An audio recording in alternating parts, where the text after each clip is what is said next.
we're not replicating ourselves. So we are losing ground and our population is slowly becoming older. Yeah. And there's changes that go with that. We've seen a ton of increase in cost in a lot of our clients' healthcare because there are more older people getting services. They're more older people. They tend to get and consume more of the healthcare.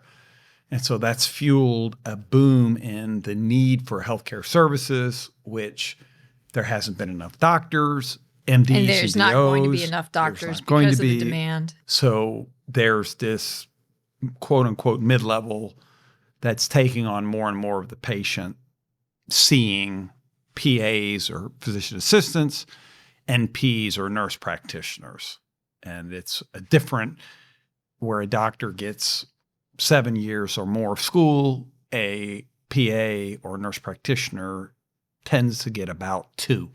And so, there's difference in this. And so that is an example of something that's happening. And we're seeing, and we have seen in our careers, organizations that didn't want to use these mid-levels, for example, find that they had no choice but to begin using the mid-levels because they couldn't compete with all of their peer organizations who are seeing more patients for less money by adding the PAs and the nurse practitioners. Yeah, I mean, the hospitals right now are on the right side of the demography because it's an aging population and, we really need people to work longer. And so, to some degree, that means that healthcare needs to step up its game. So that's where it's growing. But then you see the opposite side, which is school systems. And like my friend works in a school system right now that is basically consolidating because they don't have enough kids for the buildings. Yeah.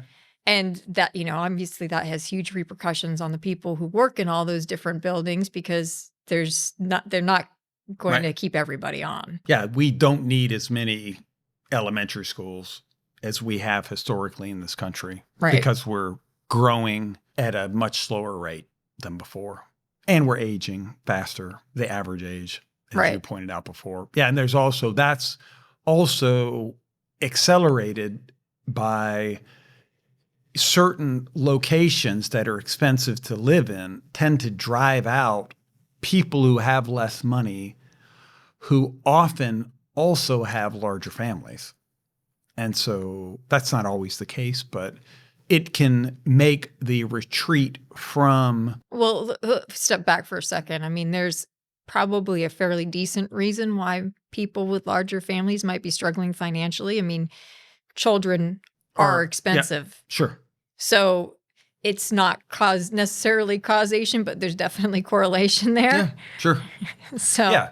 I mean, so where this has impact, if we talk specifically about some of this stuff, I will just take 2 examples, but from actual businesses. So we work in an organization in a very expensive city, and they provide charitable health care to children.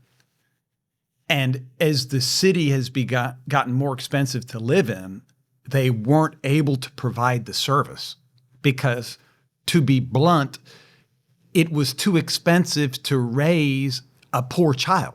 So there's not the people they need to serve are basically poor children, but we're in this city that's very expensive. And so over the course of a handful of years, especially post-COVID, as it became increasingly expensive to live in this city, what one might call gentrified. Yeah, the children that this organization needed to serve no longer live in the city. And so they've had to completely reorient their strategy and begin, and they weren't doing this before, but they basically move out of the city and into very different settings to provide the work. And then that changes to people who used to think, well, my job is going to take me 30 minutes to get to. Well, now it takes me an hour and 10. because I'm having to, I moved to be close to where the work was, but then the work moved away. And also, it's not as efficient of a model. Yeah. Because when they were in the city, it's all right, close. Everybody's close. Yeah. But when the poorer people, less wealthy people, whatever you want to say, when the less wealthy people basically had to move to the outskirts, it's a perimeter. They're all over the perimeter. They're not in one centralized spot anymore. Yeah. Which means that you are potentially employing more people to reach less people. Yeah. And we have the one client that has that problem that I mentioned, but we have another client that is outside of the city in the same kind of basic area. And they provide low SES services, and they're doing great because you absolutely are in the right place. And the people are, I'm simplifying, but basically the customers are moving to them. Right. The people with families are moving to them. Yeah. And so that they've seen an increase in their business at the same time that this other organization has had to significantly alter their strategy to basically stay functional. Those are some examples on like ways that demographics impact it, and even to some degree like the strategy around it, because clearly if you can't efficiently serve a group of people any longer, like your strategy is probably going to have to change. Right. And so there's that side of it. There's the side of it too that like that's being offset by AI or technology just in general. And so we have been fairly lucky as a country in that so many people have wanted to come here that even though we don't have replacement, we've been able to offset that. In countries like Japan, where like I think what's the median age there, like 45? Maybe that or a tiny bit higher. I'm not sure. Yeah, but basically they don't have anybody, or very few people to do like the Burger Kings of this world. And so as a result, you go and you see like these vending machines that are awesome. Like there's a vending machine for pizza. Suntory is the boss of them all. And that's true. It says on the Suntory vending machine in Japan. I heard that a million times. Suntory is the boss of them all.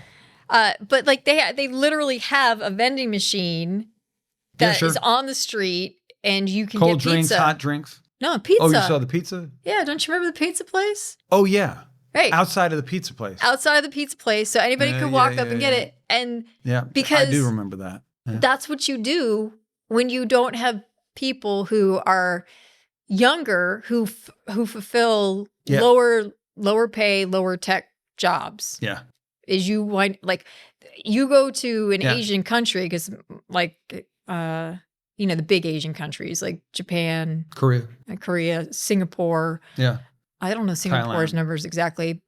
China for sure. Yeah, Hong Kong. You go through TSA, like there's one person working there because you walk up and it sees your face, and the one person is only if your face doesn't work, which interestingly enough happens. And you just sail right through. There's never a line. And so they're like, in some ways, they're ahead of us because of the necessity that the demographics put in. Yeah. So they had to adopt technology. Yeah.